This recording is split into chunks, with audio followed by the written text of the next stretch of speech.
فکر میکنی همه فیلم‌های اکشن رو دیدی؟ فیلم‌های اکشن خوب؟ چیزی از زیر دست در نرفته؟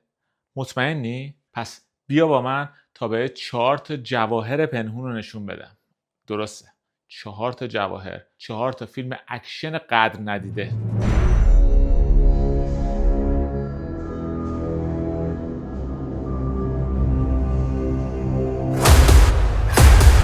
خوش اومدید مووی دیلر. بله.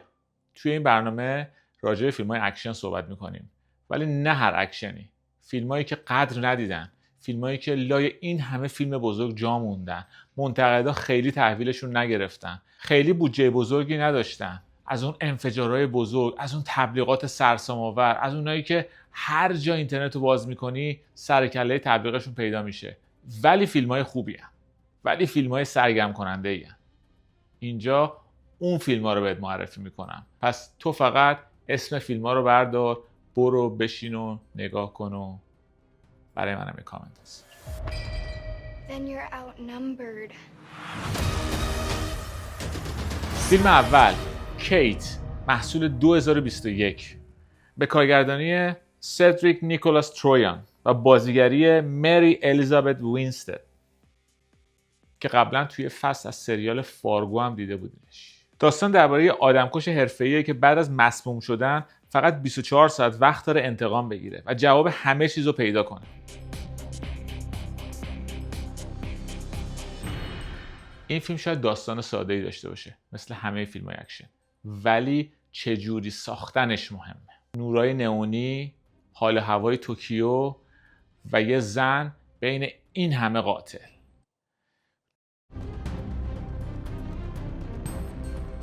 جوری که میزنه، جوری که میکشه، جوری که حرکات رزمی رو انجام میده، اصلا به نظر نمیرسه که یه فیلم کوچیک باشه. اصلا به نظر نمیرسه یه فیلمی باشه که از دست اکشن بینا در بره. بازیگر نقش اول به غیر از جذابیت‌های ظاهری که داره، خیلی خیلی خوب از پس نقش برمیاد. از پس صحنه‌های اکشن فیلم برمیاد. مبارزه‌ها خیلی واقعی از آب در اومدن، بدون جلوه‌های عجیب غریب. وینستد هم با بازی پرقدرتش کاری کرده که تو هر مشت و لگد درد و حس کنی. کیت یه اکشن نئونوار مدرن و پر انرژیه که اگه دنبال یه تجربه سریع، تاریک و هیجان انگیز هستی، قطعا نباید از دستش بدی.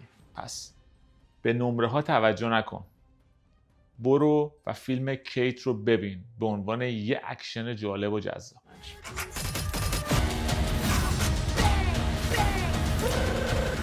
فیلم دوممون یه کمی قدیمی تره. رانینگ اسکرت، به کارگردانی وین کریمر، محصول 2006 با بازیگر فقید پول واکر. بله، بازیگر محبوب سری فست اند فیوریوس که الان بین ما نیست. یکی از جذابترین نقشاشو توی این فیلم بازی کرده. داستان درباره یه خلافکار سطح پایینه که باید یه اسلحه مهم رو پیدا کنه قبل از اینکه همه چیز از کنترلش خارج بشه. به ظاهر ساده است، ولی باور کنید این فیلم از همون لحظه اول با سرعت دیوانه‌وارش دست از گلود بر نمی‌داره. یه چیزی که توی این فیلم جالبه اینه که مثل فیلم‌های معمولی هالیوودی خیلی اکشن تر و تمیز نداره. خیلی صحنه‌ها پاستوریزه نیست. میدونم که میفهمید منظورم. فیلم سعی کرده تا جایی که میتونه واقعی به نظر برسه. پول واکر هم توی این فیلم خیلی متفاوت ظاهر میشه. یه بازی عصبی و پرتنش که تا حالا ازش ندیده بودیم. این فیلم پر از آدرنالینه و پر از اتفاقه و ثابت میکنه که بعضی وقتا اکشن وقتی به مرز جنون میرسه تازه به بهترین شکلش رسیده. این فیلمو از دست ندید. فیلم قدیمیه، تقریبا 20 سال ازش گذشته، ولی همچنان سرزنده و سرپاست و کمتر دیده شده. این جواهر رو از دست ندید.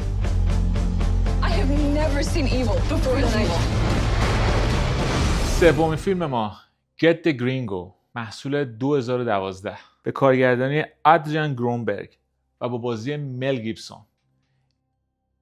این جزو آخرین فیلم‌های مل گیبسونه که به عنوان نقش اول بازی می‌کرد و همچنان جذاب به نظر می‌رسید. تو این 10-12 سال اخیر من واقعا نمیدونم که چه بلایی سرش اومد.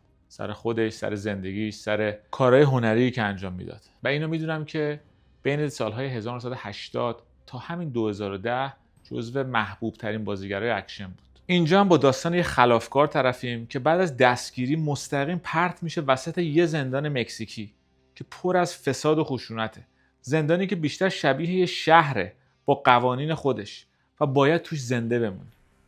چیزی که فیلمو خاص میکنه همون امضای مل گیبسونه، با اون شخصیت کاریزماتیک، خشونت طنزآلود و نوعی خونسردی جالب و جذابش.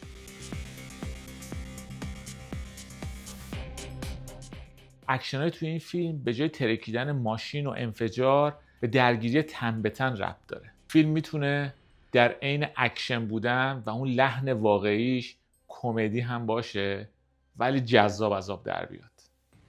خیلی خیلی خیلی سرگرم کننده است این فیلم. ببینید و لذتش رو ببرید. و اما فیلم آخرمون هارش تایمز، محصول 2005 به کارگردانی دیوید آیر، کسی که بعدها فیلم اند آف دی واچ و فیلم فیوری، اون فیلم خیلی معروف براد پیتو ساخت. بازیگر نقش اول این فیلم کریستیان بیل که به طرز عجیب غریبی دقیق و خوب بازی میکنه. این فیلم داستانم درباره یه سرباز سابق جنگ عراقه که وقتی به لس آنجلس برمیگرده نمیتونه با زندگی عادی کنار بیاد.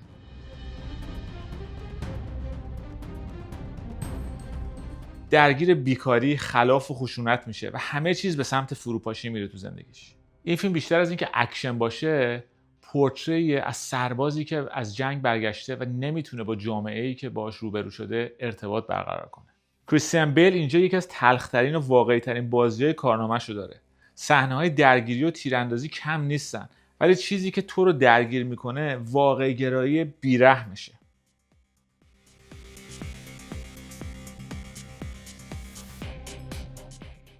هارش تایم یه اکشن نیست، یه هشدار واقعیه.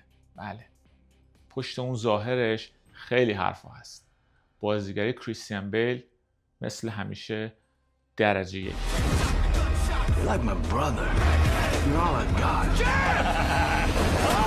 این 4 تا فیلم رو ببینید، به دوستاتون هم معرفی کنید. این 4 اکشنی که مثل جواهر گم شده است. طبق معمول به نمره ها توجهی نکنید. خود فیلم رو ببینید و بعد نظر بدید. لایک و سابسکرایب و زدن اون زنگوله و معرفی به دوستاتون مثل همیشه میدونم که فراموش نمی کنید.